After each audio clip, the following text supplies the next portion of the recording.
ठरलं तर मग या मालिकेच्या येणाऱ्या भागामध्ये जबरदस्त असा ट्विस्ट येणार आहे. तर प्रेक्षकांनो, इथे आता सायली अर्जुनने प्रियाच्या कारस्थानाचा पाढा सुभेदार किल्लेदार सगळ्यांसमोर हा वाचलेला असतो आणि तिच्या विरोधामध्ये साक्ष देण्यासाठी सुद्धा सगळ्या लोकांना हजर करण्यात आलेलं असतं. कोर्टामध्ये प्रियाला शिक्षा होईल तेव्हा होईल, पण घराच्या इथे आता न्यायालयामध्ये प्रियाला शिक्षा सुनावण्यात आलेली असते. सायलीने प्रियाचं थोबाड फोडत तिची आता घरातून हकालपट्टी केलेली असते आणि पोलीस तिला जेलमध्ये सुद्धा घेऊन जात असतात. त्यानंतर प्रेक्षकांनो, सगळ्यांच्या सगळं काही लक्षात आलेलं असतं आणि तेव्हा रविराज काका आणि प्रतिमा यांनी एक निर्णय घेतलेला असतो. तर येणाऱ्या भागामध्ये सायलीसाठी प्रॉपर्टी प्रदान सोहळ्याचं आयोजन करण्यात आलेलं असतं आणि इथे प्रॉपर्टी प्रदान सोहळ्यामध्ये सायलीला सगळ्या प्रॉपर्टीची मालकीण बनवलेलं असतं. तर प्रेक्षकांनो, येणाऱ्या भागामध्ये कशा पद्धतीने या गोष्टी पुढे घडत जातात आपण सविस्तरपणे बघूया. तर इथे आता प्रियाचं कारस्थान उघडं पडलेलं असतं. तेव्हा इथे सायलीने सगळ्यांना सांगितलेलं असतं की प्रियाने आपल्याला कसं फसवलं. प्रिया मुळातच कशी आहे हे मला आधीपासूनच माहिती होतं, कारण मी तिला लहानपणापासून इथे आता वात्सल्य आश्रमामध्ये बघत आले होते. त्यानंतर मला कळलं की ती तुमची खरी तन्वी आहे असं तुम्ही मला सांगितलं. मी त्या गोष्टीवरती विश्वास ठेवला आणि प्रत्येक वेळी प्रियाला सुधारण्याची मी संधी दिली, पण प्रियाने कधीच त्या संधीचं सोनं केलं नाही. तिने कधी सुधारण्याचा प्रयत्न देखील केला नाही. त्यानंतर इथे आता जेव्हा सगळ्यांच्या समोर सत्य आलेलं असतं तेव्हा सायलीने प्रत्येक गुन्ह्याचा पुरावा दिलेला असतो, प्रत्येक आरोपाचा पुरावा दिलेला असतो आणि तेव्हा इथे आता प्रियावरचे सगळे आरोप सिद्ध झाल्यानंतर सगळ्यांसमोर तिचं कारस्थान आल्यानंतर इथे आता प्रिया म्हणत असते की बरोबर बोललीस तू, बरोबर बोललीस. या घरामध्ये सगळेजण तुम्ही स्वतःला इतके हुशार समजता ना, किल्लेदार सुभेदार, कोणी डॉक्टर आहे, कोणी वकील आहे, बरोबर ना, कोणी बिझनेसमॅन आहे. तुमची एवढी मोठी फार्मा कंपनी आहे, अन्नपूर्णा ट्रस्ट आहे, एवढे सगळे तुम्ही स्वतःला हुशार समजता, तत्त्ववादी समजता. मग तुम्हाला सगळ्यांना मूर्ख बनवण्याचं काम कुणी केलं? तुम्हाला सगळ्यांना मूर्ख कुणी बनवलं? मी बनवलं ना. प्रियाने तुम्हाला सगळ्यांना मूर्ख बनवलं. मग सांगा ना, सगळ्यात हुशार व्यक्ती कोण आहे? तर प्रिया ही सगळ्यात हुशार व्यक्ती आहे असं ती स्वतःला आता घोषित करते. अश्विनला म्हणते, हो मी तुला फसवलं, तुझ्या भावनांचा खेळ केला, तुझा पैसा उधळला मी पैसा. मग काय करणार आहेस तू? सांग ना, काय करणार आहेस? इतक्या वर्षात तू माझं काय वाकडं केलं जे आता करणार आहेस? तेव्हा इथे तुम्ही आहातच बिंडोक, तुम्ही आहातच मूर्ख, म्हणून तर तुम्हाला सहजरित्या मूर्ख बनवणं माझ्यासाठी सोपं झालं, बरोबर ना. तेव्हा इथे आता सगळ्यांसमोर प्रिया जेव्हा स्वतःचे गुन्हे स्वतः कबूल करते ना, तेव्हा मात्र सायलीचा बांध फुटतो. सायली म्हणत असते की सगळ्यांना मूर्ख बनवलंस, माझ्या सगळ्या कुटुंबाला त्रास दिलास आणि तुला काय वाटलं आम्ही सगळेजण गप्प बसू आणि तुझा तमाशा एन्जॉय करू असं वाटलं तुला? तेव्हा प्रिया आता आपला पदर खोचते आणि इथे प्रियाचं थोबाड लाड करायला सुरुवात करते. अशी तिच्या थोबाडीमध्ये देते ना आणि म्हणतसुद्धा असते की हा थोबाडी जे मी तुझ्या देते, माझ्या प्रत्येक माणसाच्या अश्रूचा बदला आहे हा. माझे रविराज काका, डोंगरासारखा कणखर माणूस तुझ्यामुळे रडला.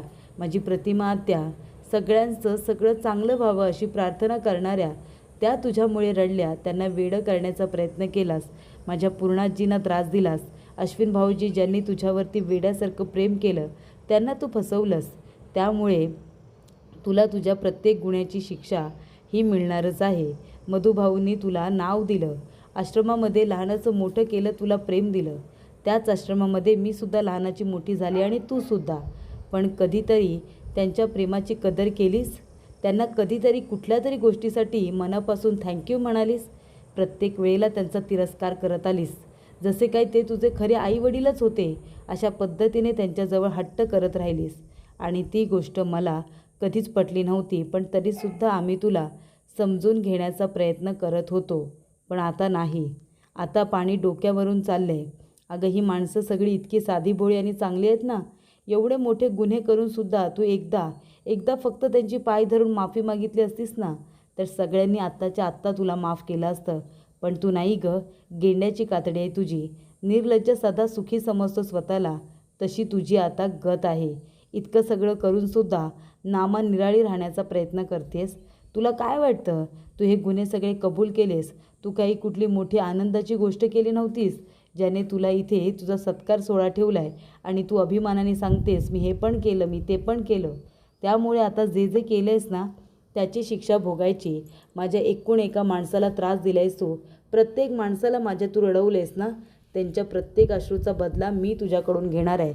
आत्ताच्या आत्ता इथून चालतं व्हायचं. चल चालती हो. आणि तिला हाताला धरून इथे आता सायली त्या घरातून प्रियाला हकलते. तिला हाताला धरून घरातून बाहेर फेकून देते आणि म्हणत असते की पुन्हा माझ्या घराकडे जर वाकड्या नजरेने बघितलंस ना, तर माझ्यापेक्षा वाईट कुणीही नसेल, ही गोष्ट तू लक्षात ठेव. आणि तेव्हा इथे आता प्रियाला हकलून दिल्यानंतर सगळे सुभेदार किल्लेदार एकत्र उभे राहिलेले असतात. आणि त्यानंतर महिपत आणि नागराजने सुद्धा प्रियाच्या विरोधामध्ये साक्ष दिलेली असते की हिला आम्ही खोटी तन्वी म्हणून स्वतःच्या फायद्यासाठी आणलं होतं. कारण का तर प्रॉपर्टी हवी होती म्हणून. बाकी हिचा आणि आमचा काडीचा सुद्धा संबंध नाही आहे. त्यामुळे इथे सगळेजण आता प्रियावरती फिरलेले असतात. तिने जे जे काही गुन्हे केलेत ना, त्या सगळ्यांची इथे तिला शिक्षा मिळालेली असते. इन्स्पेक्टर सावंत आणि त्यांची टीम प्रियाला गाडीमध्ये टाकून आता घेऊन जात असतात. पण इथे एक मात्र गोष्ट अशी घडलेली असते ज्याने सगळ्यांना काळजी वाटत असते, आणि ती म्हणजे पूर्णाजी काहीच बोलायला तयार नसते. सगळेजण काही ना काहीतरी बोलत असतात, पण पूर्णाजी मात्र गप्पच असते. तेव्हा इथे सगळेजण पूर्णाजीकडे जातात. पूर्णाजीला समजावून सांगतात की असं का करताय तुम्ही? आम्हाला माहिती आहे तुम्हाला खूप मोठा धक्का बसला आहे. तुम्ही सगळेजण वेड्यासारखी प्रतिमाची वाट बघत होता, तन्वीची वाट बघत होता. तुम्हाला कुठे माहिती होतं की जी तन्वी म्हणून तुम्ही सगळेजण तिचे इतके लाड पुरवताय, तिला डोक्यावरती घेताय, ती तुमची खरी तन्वी नसणार आहे. ती तुमचा विश्वासघात करणारी एक खोटारडी मुलगी आहे, असं तुम्हाला कुठे माहिती होतं? असं प्रेक्षकांनो इथे आता म्हटलं जात असतं. पण सायलीचं सुद्धा पूर्णाजी काही ऐकून घेत नाही.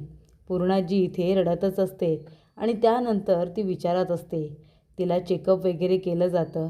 पूर्णाजीला आराम करायला सांगितला जातो. तेव्हा इथे अश्विन स्वतःला संपवण्याचा निर्णय घेतो. अर्जुन, सायली, चैतन्य, अस्मिता चौघेही जण अश्विनला समजवायला जातात. सायली त्याला जाणीव करून देते की एका व्यक्तीमुळे आपलं आयुष्य कधीच संपत नाही. तुमच्यावरती प्रेम करणारं तुमचं अख्खं कुटुंब आहे. तुम्ही जर स्वतःला संपवण्याचा प्रयत्न केलात तर त्यांनी कुणाच्या तोंडाकडे बघायचं? आणि त्या मुलीसाठी तुम्ही स्वतःचं आयुष्य संपवाल? अहो, ती आपलं घर तोडायला आली होती. पहिल्या दिवसापासून सुभेदारांना आणि किल्लेदारांना ती उद्ध्वस्त करायला आली होती. आणि आता जर तुम्ही असं काही केलंत ना आणि आपलं घर तुटलं ना, तर प्रिया हारणार नाही, तर ती जिंकेल. ते हरूनसुद्धा ती जिंकेल आणि आपल्याला तिला जिंकू द्यायचं नाही आहे. आपल्याला सगळ्यांना आता ताठ मानेने जगायचं आहे. गुन्हा तिने केला आहे, चूक तिची झाली, त्यामुळे शिक्षासुद्धा तिलाच मिळणार. आपण कुणीही शिक्षा भोगायची नाही. आणि तुम्ही तर अजिबात नाही अश्विन भाऊजी, असं इथे सायली तिला समजावून सांगत असते. त्यानंतर इथे अश्विनला समजवल्यानंतर अश्विनला सांगितलं जातं की पूर्णाजी काही बोलायला तयार नाही. चला पूर्णाजीला जाऊन चेक करूया. तेव्हा अश्विन जातो. पूर्णाजीचं BP वगैरे चेक करतो. तिला इथे एखादी गोळी वगैरे खायला देतो, इंजेक्शन देतो. तिचा BP नॉर्मल झाल्यानंतर अश्विन म्हणत असतो की पूर्णाजी, हे बघ, जे काही वाटत असेल, जे काही म्हणत असेल ते बोलून दाखव. मनामध्ये ठेवून स्वतःला त्रास करून घेऊ नकोस. आणि तेव्हा पूर्णाजी म्हणते की तन्वी कुठे आहे? सांगा ना, कुठे आहे तन्वी? तेव्हा सगळेजण एकमेकांच्या तोंडाकडे बघतात. पूर्णाजी म्हणते, नाही आहे ना उत्तर तुमच्याकडे? तन्वी कुठे आहे असं विचारलं तर तुम्ही सगळेजण एकमेकांच्या तोंडाकडे बघायला लागतात. पण मी सांगते तुम्हाला, कुठे आहे माझी तन्वी? तेव्हा सगळ्यांना वाटतं पूर्णाजीला काही वेड वगैरे लागलं की काय, तिने काही मानसिक धक्का वगैरे खूप जास्त घेतला वाटतं. पण इथे पूर्णाजी म्हणते की ही आहे माझी तन्वी. सायली माझी खरी तन्वी आहे. आपण वेड्यासारखं आपल्या तन्वीची वाट बघत राहिलो आणि एक गुन्हेगार मुलगी तन्वी म्हणून आपल्या घरात आली. पण आपली तन्वी जर असती तर ती कशी असती? सायलीसारखीच असती ना? सायलीसारखीच तिने आपल्या सगळ्यांची काळजी घेतली असती, आपल्याला जीव लावला असता, आपल्यावरती प्रेम केलं असतं. प्रतिमा आणि रविराजने तर सायलीला आपली मुलगी मानले, मग आपण आता तन्वी तन्वी म्हणून कुणाला शोधायचं? सायली हीच खरी तन्वी आहे असं मला वाटतं. तीच आपली तन्वी आहे. म्हणून तर ती तन्वीप्रमाणे आपल्या सगळ्यांची काळजी घेत असते, सगळ्यांना एकत्र बांधून ठेवत असते, आपल्या आनंदासाठी झटत असते. तेव्हा आपली तन्वी दुसरी तिसरी कोणी नसून सायली आहे असं पूर्णाजी म्हणते आणि सायलीला मिठी मारते. ती म्हणते की तूच आमची खरी तन्वी आहेस. आता आम्ही तन्वीला शोधणार नाही. ती जर असती तर तुझ्यासारखीच असती. त्यामुळे तूच तन्वी आहेस असं मी आत्तापासूनच मानते. आणि तेव्हा प्रेक्षकांनो, इथे आता पूर्णाजीने तन्वी म्हणून सायलीचा स्वीकार केलेला असतो. आणि तेव्हा सगळ्यांना असं वाटतं की पूर्णाजी बोलते ते बरोबर आहे. तन्वी तन्वी म्हणून आपण प्रियाला डोक्यावरती घेतलं, सायलीचा इतका तिरस्कार केला, पण सायली कधीच आपली पायरी सोडून वागली नाही. पण प्रियाने मात्र एकूण एका व्यक्तीला, प्रेम करणाऱ्या व्यक्तीला सुद्धा त्रासच दिला.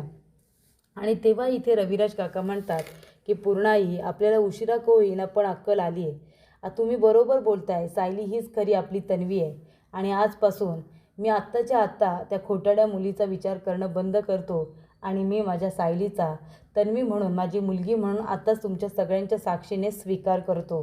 तू माझी मुलगी आहेस असं मी घोषित करतो.